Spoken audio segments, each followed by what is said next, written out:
so excited. Let's unbox this. This is a custom leather bag order. I can't wait to see what she made. So let's open this up.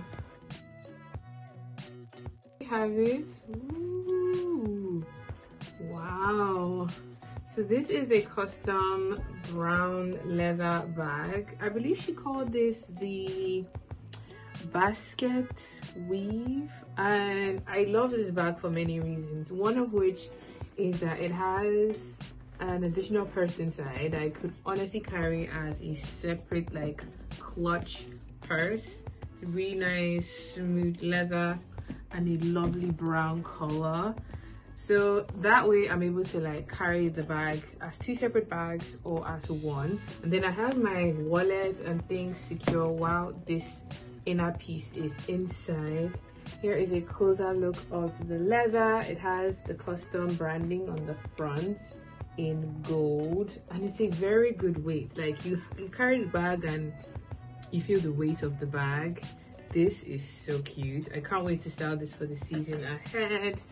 I already know this is going to be going so well with like nude outfits, and because of the color I just know that it's going to be great with a lot of like outfit combos I'll be wearing this year and even into the future. So thank you so much, Eris. Eris is my younger sister who has her own business. She makes leather bags, leather goods, and she's actually amazing at it. So check out her work.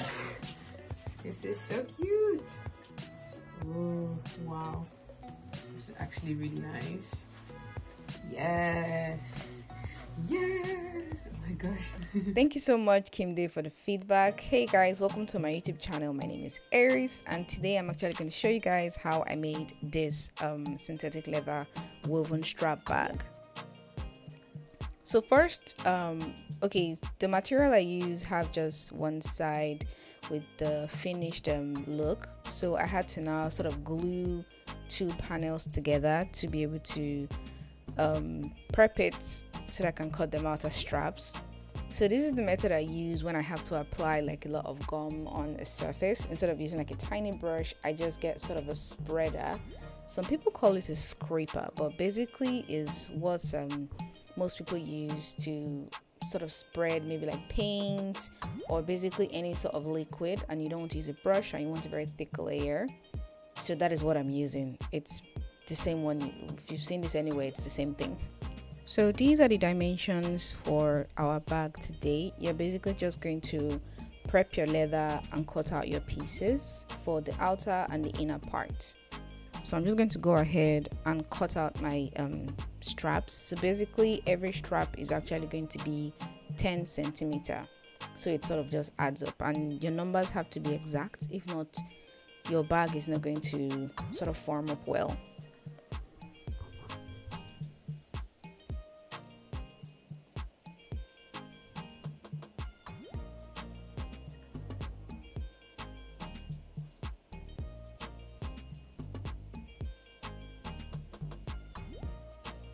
So I'm just going to go ahead and cut everything out down to the last piece.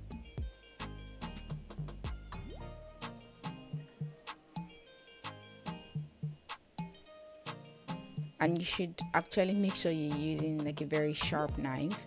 Here I am using my steel ruler to guide my cutting, and I'm using my rotary cutter or round cutter. So basically it's a wheel blade, and it helps you cut really straight lines. I'm going to put links in the description for this. So here are all my pieces. The 50 centimeter straps, or rather bands, there are 3 pieces. The 81 by 10 is 2, and the 70 is only 1. So here for the handle, we cut out 40 by 6 centimeter.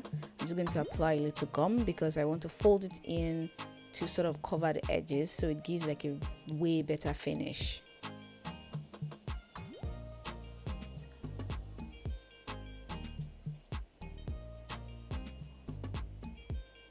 So I'm just going to fold in. The lines you see is actually 1 centimeter from the edge, and this is just so it helps me fold exactly what I need to fold in. So this way you have a guide, and when you're done sewing, you're going to have two almost exact copies for the handles. So for the inner purse, I am cutting 48 centimeter by 35. I'm sorry, I didn't do this on camera. I don't know why I forgot. I kept on losing footage, but you're cutting the same thing for the leather and the lining. So I didn't show you here, but just know that it was exactly the same size. So I'm using two zip heads. I'm using a size 6 plastic teeth zip. So let me just prep everything before I take them for sewing. So I like to always clip. These are called binder clips. It's basically the same thing that they use in the office. There's no special feature, but I like to do this so that when I'm sewing it's way easier.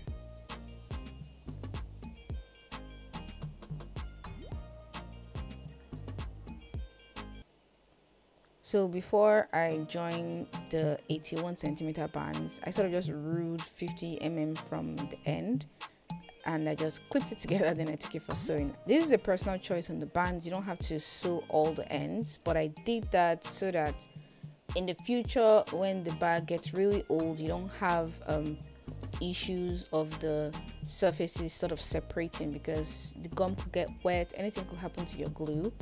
So this is just extra security, so you don't have to do it, but if you want to, I would advise you do. Because now you guys will watch me struggle to remember home economics and basket weaving, because for some reason I had issues. It was supposed to be so simple, but I kept on fumbling. But if you get to this point, it's fine. You can just keep adjusting, because this is like probably the most difficult thing you do. After this stage, you're just supposed to clip in the handles. I'm sorry I did that off camera. Supposed to just clip in the handles and sew the top of the bag, and that was what I did.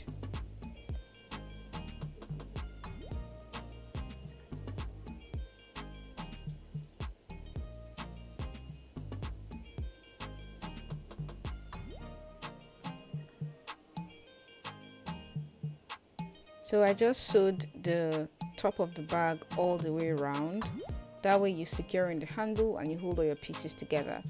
So for fixing the zip is you use the right side of the zip to face the right side of the material, then you put the lining on top. Again, I'm sorry I lost the footage, but for the lining I'm using a very lightweight synthetic leather. So I'm just going to fold this down and clip it, because the intention is to top stitch. And top stitching makes sure that your work lays really flat and it's very neat. So after top stitching, I fixed in the zip heads and I turned it inside out. So this is my own safety net. If you looked at the pattern, it was a little different, but this way I sort of stay secure, because I used to always have this problem of not being able to cut out the notches properly. So what I do is I just lay my work on the side flat and I sew the two sides down straight. Then afterwards, I now come back and I now measure the 4 centimeter. This way I am sure that what I'm sewing is going to be equal. So for the upper side, I'm using 3 by 3 centimeter. For the lower side, I'm using 4 centimeter because I want it to be a bit wider. So when you open your piece, it's going to look like this. The angles you're drawing out, rather, they're going to form straight lines. So you're just going to take this to the sewing machine and sew the lines straight, and that is it, and you're done with your inner purse. If you want to do any extra finishing, it's fine, I would advise that, but this is basically the barest minimum you're going to do for this purse. So turning it inside out, you are done with your inner clutch. You can do a little more trimming. If you want to add a D-ring or anything, it's fine, but I didn't do that for this particular project. So this is something that anybody can do. Even if you're not that good, you can always try this out, and if you do, please let me know. Don't forget to like and subscribe. Thank you guys for watching this video. If you want to try this out, please put that in the comment section. I would want to see you guys out here try your hands out on something. All right, thanks guys for watching my video, and I guess I will see you in my next post.